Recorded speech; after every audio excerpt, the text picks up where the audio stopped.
अरे भैया बवाल हो गया। ईरान के विदेश मंत्री ने एक सवाल पर जवाब ये दिया। सवाल ये था कि परमाणु हथियार पर आप अब क्या कह रहे हैं। तो ईरान के विदेश मंत्री सैयद अब्बास अराक्ची ने कहा कि देखिए फतवा था और ये हमारे आलिम दीन का, हमारे आयतुल्ला का फतवा था, खामनाई साहब का। लिहाजा अब जो उस पोजीशन पे है हमें परमाणु नहीं बनाना, ये खामनाई का फतवा था।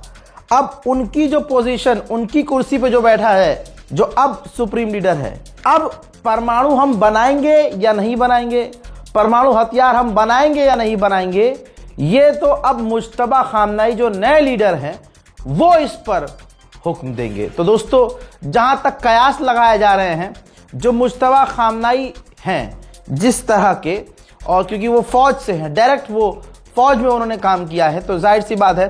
और ये भी बातें सामने आ रही हैं कि हमेशा से मुज्तबा खामनाई परमाणु के समर्थन में रहे हैं, लेकिन क्योंकि वालिद मोहतरम ने और उस वक्त के आयतुल्ला खामनाई ने साफ इनकार किया हुआ था और फतवा जारी कर दिया था, तो उस फतवे को अब किनारे करके जो नया फतवा जारी कर सकता है अब यही आदमी है जिसका नाम मुज्तबा खामनाई है। तो चीज़ें अब बहुत ज़्यादा बदल सकती हैं इस जंग के बाद। उधर दूसरी तरफ आपको ये भी बता दूं कि अब्बास अराक्ची ने यह भी कहा कि इस जंग में अमेरिका को इजराइल ने घसीटा।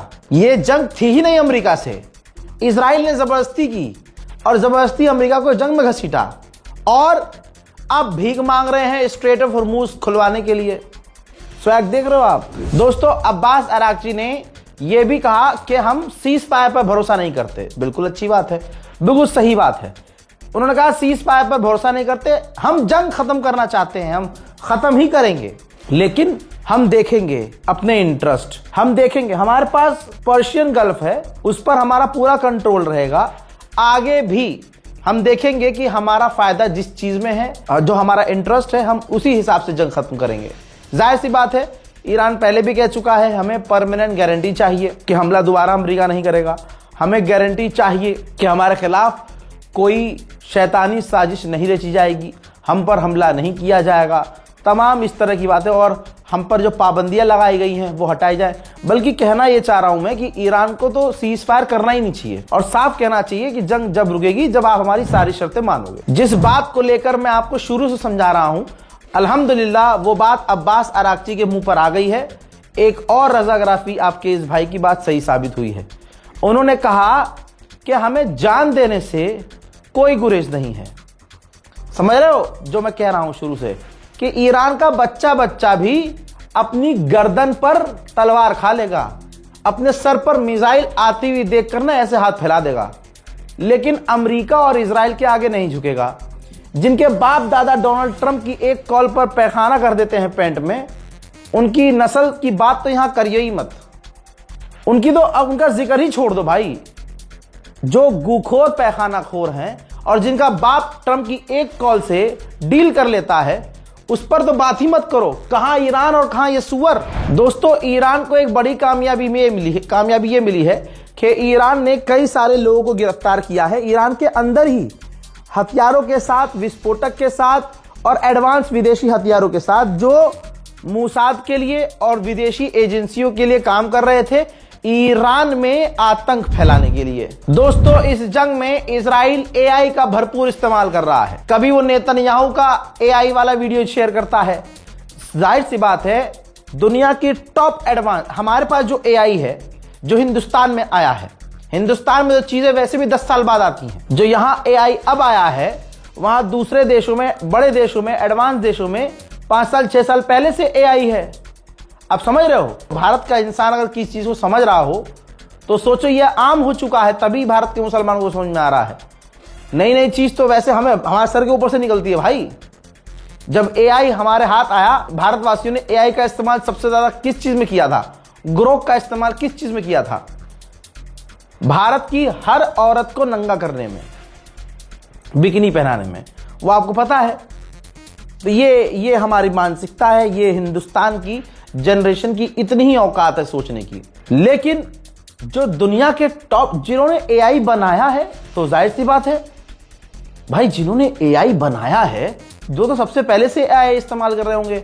हमें तो पता ही नहीं था कि एआई होता क्या है, वो इस्तेमाल कर रहे थे। और आज अगर हम खुद अपने हाथों से, मेरे जैसा इंसान एआई से बेहतरीन फोटो वीडियो बना सकता है, इंस्टाग्राम पर हर दूसरा आदमी आपको एआई से बढ़िया वीडियो फोटो बनाता दिखा रहा होगा कि हम ऐसा कर सकते हैं, इसको ऐसा ट्यूटोरियल दिखा रहे हैं यहाँ, तो सोचिए अमेरिका और इजराइल क्या एडवांस लेवल का काम कर रहे होंगे एआई पर।